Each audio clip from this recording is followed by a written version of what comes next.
퇴적 환경입니다. 기본적으로 퇴적이라고 하는 건 퇴적과 침식은 같이 일어난다라고 생각을 하시면 돼요. 그런데 물속 환경에서는 퇴적이 침식보다 조금 더 많이 일어나요. 그래서 물속 환경에서 퇴적이 일어난다라고 표현을 하고 육상 환경, 육지 환경에서는 침식이 퇴적보다 조금 더 일어나요. 물론 육지 환경에서도 퇴적은 발생합니다. 그런데 기본적으로 침식이 더 많이 발생을 하는 거야, 육지 환경에서는. 그래서 육지 환경에서는 침식이, 물속 환경에서는 퇴적이 주로 일어난다라고 이야기를 해서 일반적으로 지층이 퇴적되는 곳은 물속이다라고 이야기를 해요. 물론 물속에서도 침식은 일어나, 그러나 전체적으로 보면 물속에서 퇴적, 전체적으로 보면 육지에서는 침식이 일어난다라고 이야기를 합니다. 이건 나중에 우리가 부정한면 곧 배워요. 부정한면 배울 때 부정한면의 가장 핵심은 뭐냐면 융기, 침식, 침강을 받았느냐에 대한 결정이에요. 융기, 침식, 침강, 융기하기 전에 무슨 일이 생기냐면 퇴적, 물속에서 융기해, 그리고 나서 깎여, 침식, 그리고 다시 침강, 물속으로 깔아앉죠. 그리고 퇴적이 돼요. 그래서 거기에 침식과 퇴적이 나오는데 융기, 침강의 기준이 해수면보다 높아졌느냐, 해수면보다 낮아졌느냐에 대한 이야기거든요.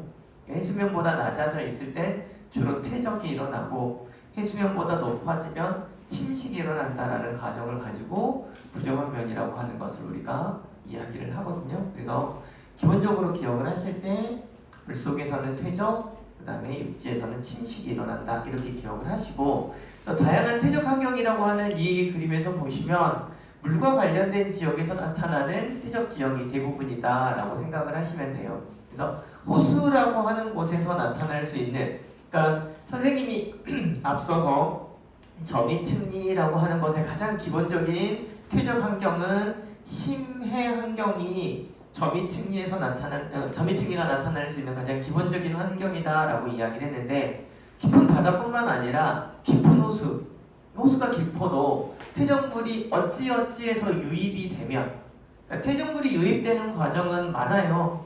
자연적으로 유입될 수도 있고 인공적으로 유입될 수도 있고 어찌어찌 유입이 된다고 치면 호수 중에서도 깊은 호수가 있어요.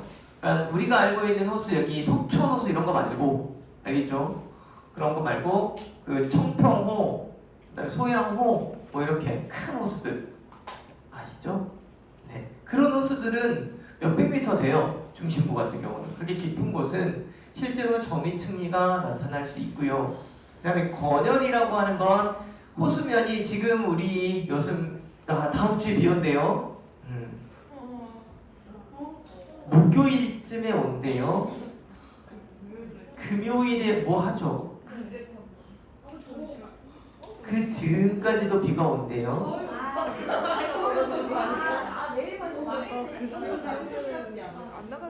춘천에서 왜 와서 비가 안 온다고요? 춘천이어서 비가 올 수도 있어요. 아싸. 어쨌든 간에 우리 한강물 뿌려서 지금 우리가 계약하고 나서 그 3월 계약하고 나서 비다운 비가 내린 적이 없죠. 이런 경우를 건조한 기후대라고 이야기를 하거든요. 이렇게 건조해질 경우는 호수는 고인물이에요. 호수는 고인물이다 보니까 실제로 수면이 낮아져요. 건조하면 계속 증발이 많이 일어나기 때문에. 그래서 호수에 잠겨 있다가 호숫가, 육지, 여기는 수면이 낮아지면 물 밖으로 노출이 되지. 이런 곳이 건열이 나타날 수 있는 환경이에요. 그러니까 건열은 건조한 환경에서 나타난다라고 이야기를 했는데 안 건조했다가 건조해질 때 나타나는 거예요. 그래서 앞서 건열 이야기했을 때 논바닥 이야기했거든요. 그러니까 가을이 되기 전까지 논바닥은 물이 가득 채워져 있다가 우리가 추수하고 나서 논바닥에 물이 하나도 없으면 논바닥이 쩍쩍 갈라지는 이런 모습을 건열이라고 이야기를 했는데, 호수 같은 경우도 계속 물에 잠겨 있다가 지금처럼 계속 건조해 비가 안 오고 이러면 물이 계속 증발이 많이 일어나서 호숫가의 입지가 노출이 되면, 수면 위로 노출이 되면 건열이 나타날 수 있다라고 이야기를 하고요. 큰 호수는요. 큰 호수는 여러분 호수가 이렇게 앉아 있으면 바람이 불면 우리 파도 치는 것처럼 호수물이 이렇게 자양자양 왔다 갔다 해요. 실제로 큰 호수요. 알겠죠? 큰 호수의 단면을 보면 육지면 이렇게 돼 있어요. 실제로 우리 바다의 대륙붕처럼 그러니까 갯벌처럼 크진 않지만 호수의 끝부분은 이렇게 그 수심이 얕고요. 안으로 갈수록 깊어지거든요. 그러니까 이런 쪽을 바라보고 있으면 호수물이 들어왔다 나갔다 하는 것처럼 바람 불면 나타나는 현상이 있거든요. 그럴 때 연은 같은 물결 자국이 호수의 가장자리 쪽에 생기기도 합니다. 알겠죠? 그래서 이 호수에는 이런 환경, 태적 환경들, 자미층이나 건연이나 연음과 같은 태적 구조가 나타날 수 있다라고 이야기를 합니다. 그 다음 범람원이라고 되어 있는데 범람원은 저기 보시면 하천의 물이 제방을 넘어 태적물이 쌓이는 곳이라고 이야기를 했죠. 이제 강을 보면 강의 단면을 보면 일반적으로 강의 단면은 이렇게 생겼어요. 이렇게 강바닥이 이렇게 V자로 되어 있는 경우는 유속이 좀 빠른 계곡 쪽이고 일반적인 강바닥은 이렇게 생겼어요. 물론 가운데가 조금 더 깊을 수는 있는데 일반적인 형태를 보면 이렇게 생겼는데 우리나라처럼 여름에 집중호우가 발생하거나 태풍이 오거나 장마가 생기거나 하면 강물이 넘쳐나겠죠. 여러분들 이런 장면들은 한강, 우리 태풍이랑 장마랑 같이 오면 한강공원은 그 출입 금지 당하죠. 그래서 한강물이 공원을 덮쳐요. 그리고 잠수교라고 하는 아이는 장기죠. 그래서 잠수교죠. 예전에는 잠수교처럼 물에 잠기는 다리여서 잠수교예요. 그걸 처음 한 건 아니죠. 그래서 그 장마철과 태풍 올 때 잠수교는 통제를 시켜요. 그래서 그 위에다가 잠수교에다 반포대교를 만들었죠. 원래 기술이 발달했을 때는 반포대교 정도의 높이로 다 만들 수 있었어요. 한강의 평균 수위보다 높게 만들었거든요. 근데 처음에 잠수교라고 하는 건 그렇게 우리가 기술이 발달하지 않았을 때 한강을 연결해야겠다라는 의도로 만든 다리여서 이게 조금 낮아요. 아무튼 그러니까 물이 잠겨요. 한강 같은 경우도. 그래서 실제로 강물이 넘쳐나요. 이렇게 넘쳐나서 이 강의 제방보다 높아지거든요. 그러면 여러분들 홍수 났을 때 또는 장마 때 한강공원 잠기고 나면 한강공원에 뭐가 쌓이죠? 쓰레기 엄청나게 쌓이는 거 가끔 장면으로 보지 않아요? 이렇게 한강 때 이렇게 넘쳐가지고 그러니까 만약에 강에 이렇게 떠내려 있거나 이렇게 어딘가에 있다가 강물이 넘쳐나면 쓰레기나 이런 퇴적물들이 가벼우니까 물과 함께 떠올라서 이렇게 쓱 쌓였다가 강물이 다시 낮아지면 물만 빠지거든. 얘네들은 여기 쌓여 있고 이곳이 범람원이에요. 넘쳐나서 퇴적물이 쌓인 곳, 물이 범람해서 넘쳐서 여기에 쌓인 곳, 이 범람원이라고 이야기를 하거든요. 이 범람원은 다른 표현을 하면 자연제방이에요. 여기에 쓰레기가 없다는 전제를 깔면 강에 있던 퇴적물이 여기에 계속 쌓이거든요. 쌓이고 나면 다음번에 강물이 이렇게 높아져도 이 범람원의 퇴적물들이 쌓여 있으니까 넘치진 않겠지. 그래서 이걸 자연제방이라고 이야기해요. 제방은 뚝이에요, 뚝. 물이 넘쳐서 흐르지 않도록 막아놓는 거예요. 자연제방은 몇 번의 이 범람을 거쳐서 강의 퇴적물들이 강가에 이렇게 쌓인 곳이에요. 여기를 범람원이라고 이야기를 합니다. 보통은 이 범람원 지역의 자연제방보다 강의 수위가 높아지진 않아요. 자연 상태로 쌓이면 어쩌다 한번 넘칠 수도 있어. 그러면 제방이 또 조금 높아져요. 퇴적물이 쌓였으니까. 그럼 또 한동안은 강물이 이 자연제방보다 높게 수면이 올라가진 않아요. 자연 상태로 이렇게 놔두면 일반적으로 잘 적응할 수 있는 형태가 되는데 인위적으로 인간이 여기다가 제방을 쌓죠. 이렇게. 이게 인공제방이에요. 인공제방들을 쌓으면 실제로 퇴적물이 쌓이는 형태가 아니다 보니까 강물이 이렇게 오르면서 얘네들을 때려요. 침식을 시켜서. 처음에는 튼튼한데 시간이 지나면 이 제방뚝이 무너져서 오히려 피해가 커질 수 있어요.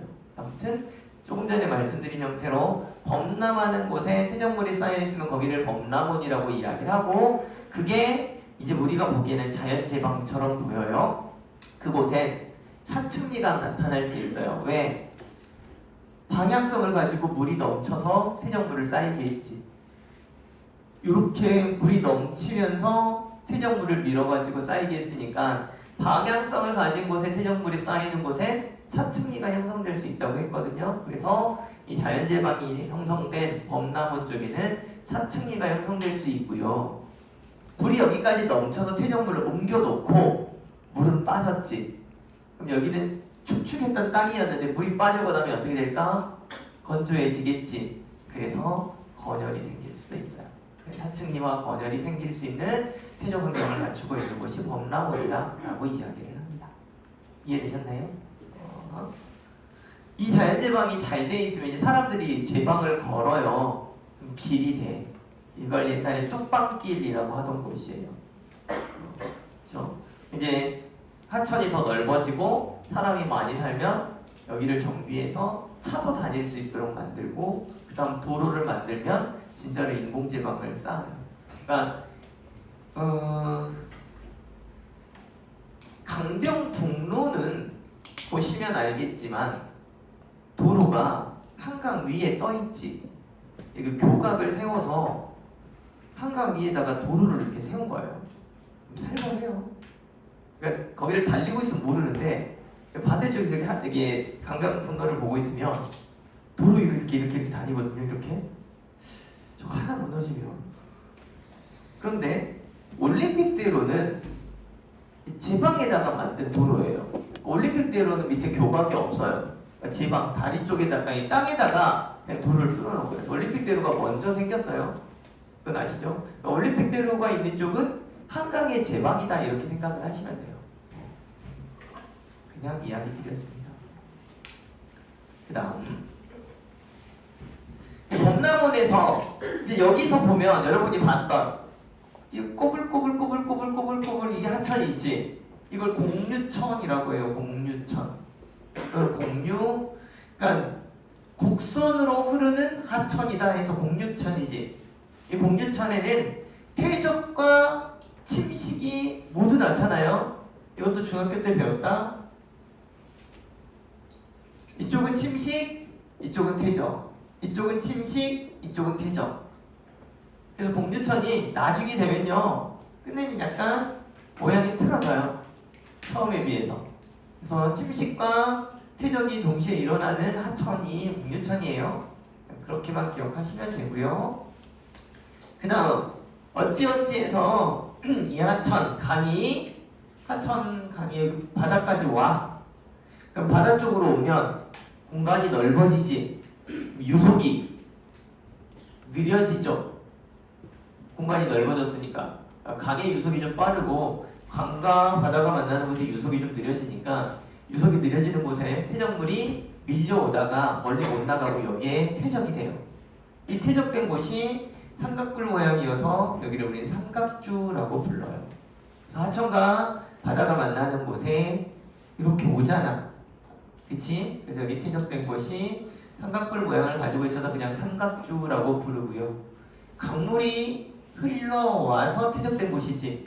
강물이 한쪽 방향으로 이렇게 흐르면서 여기다가 조금씩 퇴적을 시켰으니까 사층리가 형성이 됩니다. 그러니까 사층리라고 하는 퇴적 구조는 방향성이 있는 상태에서 퇴적이 이루어지면 일반적인 층리가 아니라 경사진 층리가 형성이 된다. 이렇게 기억을 하시면 돼요. 이 방향성은 물의 흐름이나 그 다음에 바람의 흐름이 일방향성을 갖는다라고 이야기를 했을 때 형성될 수 있는 퇴적 구조다. 이렇게 기억하시면 됩니다. 됐죠? 자, 여기는 지금까지는 강과 관련된 퇴적 환경이었고요. 자, 이제 여기 빙하 하나 우리나라에는 없는데 위쪽에 이제 빙하가 있어. 빙하가 조금 녹으면 빙태석이라고 하는 빙하퇴적물이 굴러 떨어져서 쌓여요. 그 빙태석의 입자 크기가 좀 커. RDM이가. 그래서 걔네들이 쌓인 곳이 여감이 돼요. 빙태석이라고 하는 게. 그러니까 이거 뭐냐면 여러분들 그 빙하퇴적물이 빙태석이 어떻게 위에 있다가 밑으로 내려와서 쌓이냐 이렇게 이야기를 하는데 빙하는 얼음 덩어리죠. 얼음이 여러분들은 얼음 녹였을 때 보면 한꺼번에 얼음이었다가 물 이러진 않지. 그지? 분명히 얼음이었다가 물이 되는 부분도 있고 덜 물 되는 부분도 있고 아직 얼음인 부분도 있고 이러잖아. 그러니까 빙태석도 위에 빙하도 위에 있다가 어느 일부분이 온도가 높아지면서 균열이 생기면 그쪽은 깨질 거란 말이야. 그럼 높으니까 밑으로 굴러 떨어지겠지. 자, 이때 여러분들 겨울에 운동장에 눈이 쌓였어. 그랬을 때 눈싸움 한다고 이렇게 눈을 쓱 뭉치면 이 눈과 함께 밑에 있던 흙이나 모래가 묻지. 그치? 그걸 여러분이 이렇게 만들었단 말이야. 그걸 교실로 갖고 와서 2개 가져서 여기다 눈사람을 만들어놔. 얘가 녹지. 여기 모래가 떨어지지. 이 빙태석이에요. 무슨 말인지 이해됐죠? 빙하퇴적물들이 위에서 내려오면서 실제로 그 빙하가 있었던 곳에 있는 여간 자갈들을 가지고 같이 굴러 떨어져서 밑에 와서 계속 쌓인단 말이야. 그럼 걔네들은 자갈이니 나중에 돌이 되면 여감이 되겠지. 그런 식으로 빙하에 의해서 만들어진 여감도 있다라고 이야기를 하는 거예요. 빙하도 물이죠. 고체물. 그러니까 물에 의한 퇴적작용의 퇴적 환경 중에 하나다. 이렇게 생각을 하시면 되고요. 이제 바다로 갑시다. 해안가, 대륙붕이라고 하는 건 여러분들이 그냥 흔히 볼 수 있는 건 갯벌이라고 이야기를 했어요. 갯벌 환경. 그 갯벌 환경에서는 파도와 조류의 작용으로 이 조류는 새가 아니야. 밀물, 썰물을 말해요. 밀물, 썰물과 파도의 특징이 뭐냐면 우선 멍 때리기 좋죠. 아니야? 혹시 서해나 남해 바다 가가지고 밀물, 썰물을 계속 본 적 있는 사람? 쉬지 않고 바다 안 봐요. 물론 이제 이걸 완벽히 만족까지 다 보면 12시간인데 12시간 동안 보고 있으면 뭐 좀 이상한데 이렇게 밀려 들어오는 게 뭐예요? 밀려 들어오는 게 밀물 때 그러니까 처음에는 갯벌이 보이다가 저 멀리 물이 들어오는 것 같은 느낌이 들잖아. 그게 우리가 육안으로 보이기 시작해서 이 물이 차는 데는 채 1시간, 2시간이 안 걸려요. 밀물이 시작되는 건 6시간 동안인데 왜냐면 우리나라는 12시간 만에 밀물 썰물이 생기는 일이니까 6시간 들어오고 6시간 나갈 거 아니야. 완전히 들어오고 완전히 나가는데 근데 저 멀리서부터 물이 들어올 때 밀물 때문에 들어올 때 이때 우리가 안 보여. 코앞에 저 정도 있을 때부터 보인단 말이야. 저기서부터 여기까지 들어오는 것만 봐도 한 30분, 1시간이거든요. 그걸 이렇게 보고 있으면 정말 시간 잘 가요. 멍 때리기 정말 좋습니다. 들어와요. 물론 이렇게 쓱 들어오면서 파도도 쳐요. 왔다 갔다 이렇게. 빠질 때도 이렇게 보고 있으면 쓱 빠져요. 그리고 어느 순간 물 빠진다라고 해서 물이 저기까지 갈 거 그래요. 그런 걸 본 적은 없죠. 가끔 있어요. 잡아요.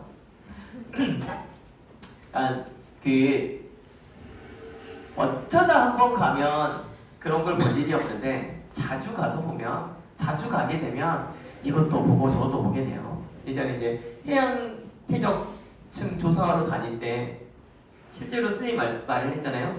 12시간, 그러니까 24시간 중에 실제 조사 시간은 한 2-3시간밖에 안 돼요. 하루 중에. 나머지는 그냥 놀아야 돼. 노는 것도 지겨워. 한 번 갔는데 오늘 하루 하고 올 수는 없으니까 가면 보통 일주일 동안 있다 오거든요. 그럼 일주일 동안 탈 털어서 일하는 시간은 한 12시간도 안 돼요. 좋아요? 그게 좋은 것 같지? 바닷가야. 아무것도 없어. 그리고 선생님이 그때 연구실에 있을 때 지금처럼 와이파이가 있고 이런 시절이 아니야.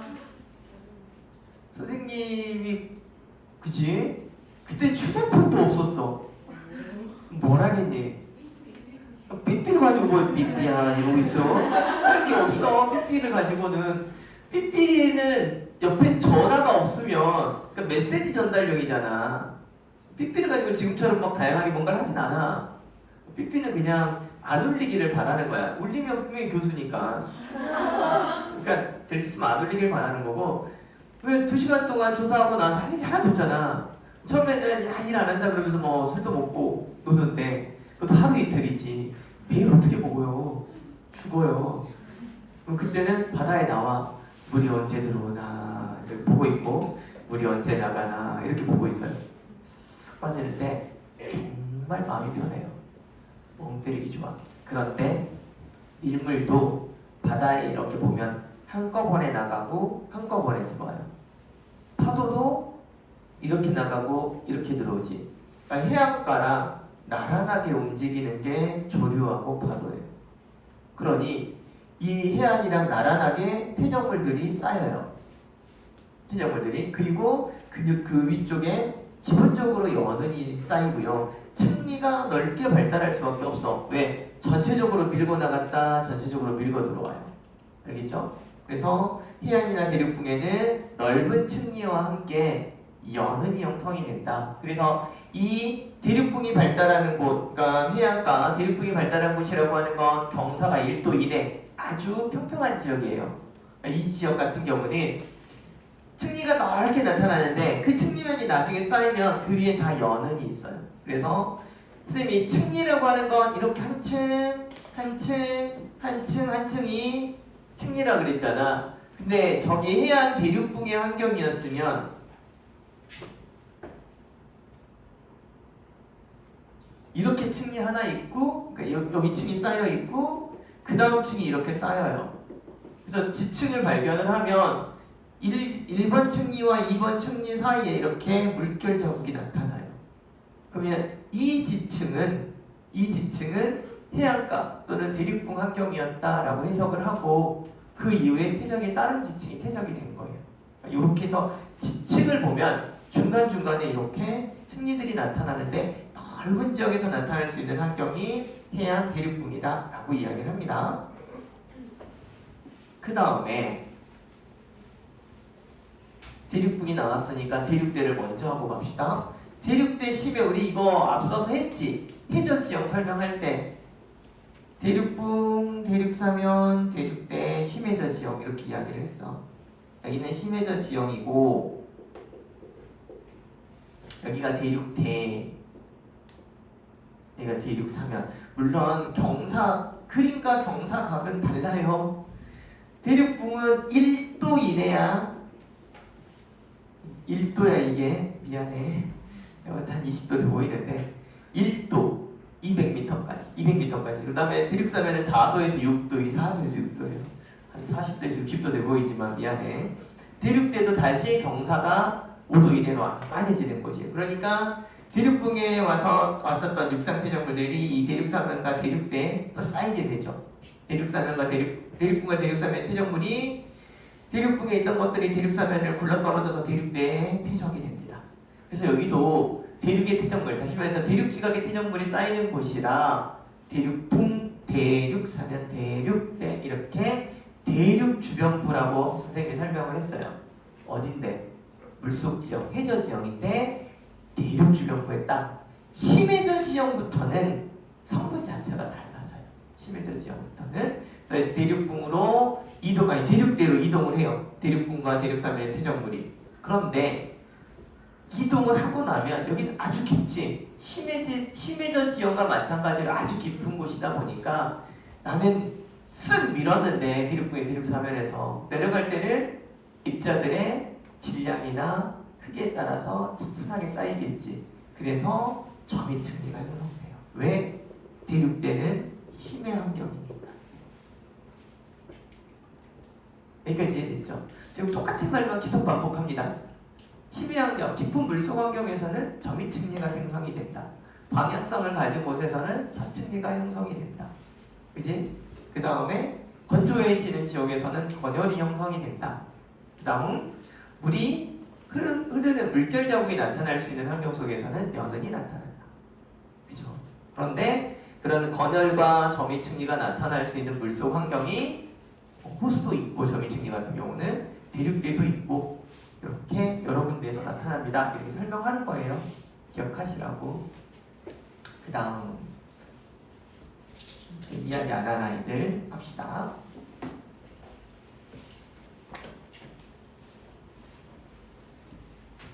뭐 있냐면 사막이라는 아이랑 해빈이라는 아이가 있거든요. 이 사막은 그러니까 저거 우리나라에도 있어요.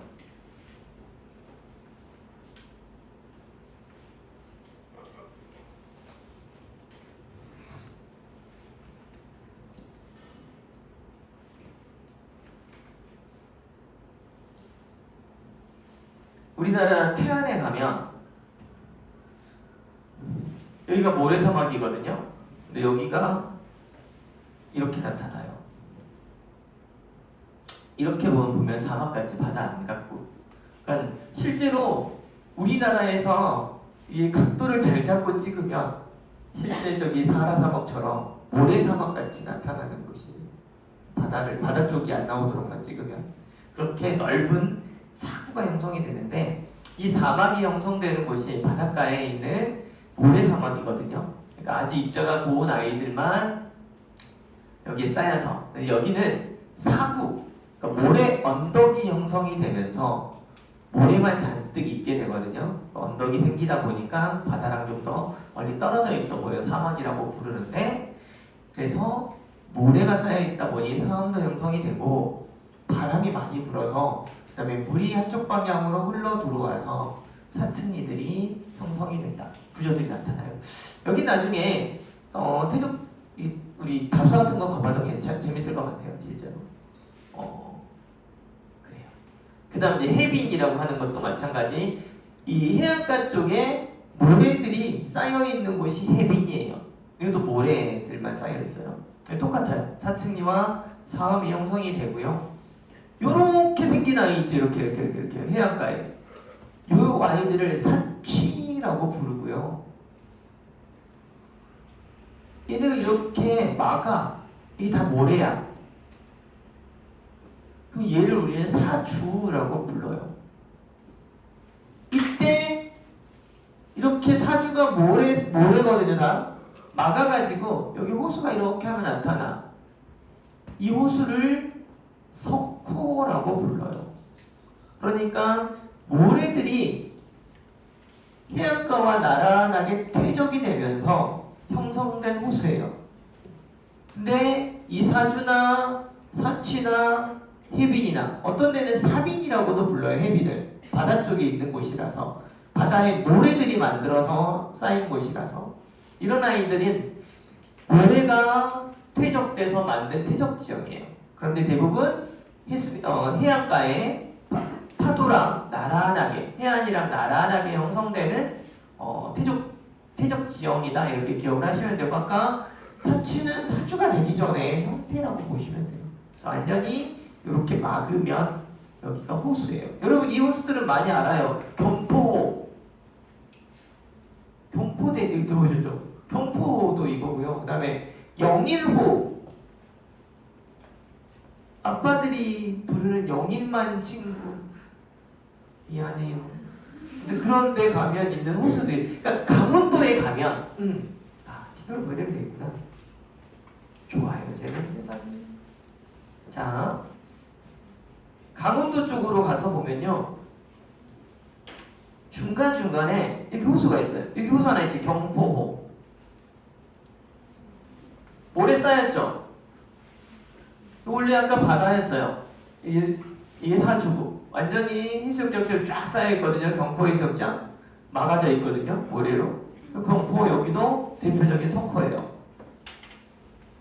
그리고 강원도 쪽 가면 중간중간에 많아요. 여기 있는 향호도 석호일 거고요. 그 다음에 여기는 매호도 이름이 여기도 석호예요.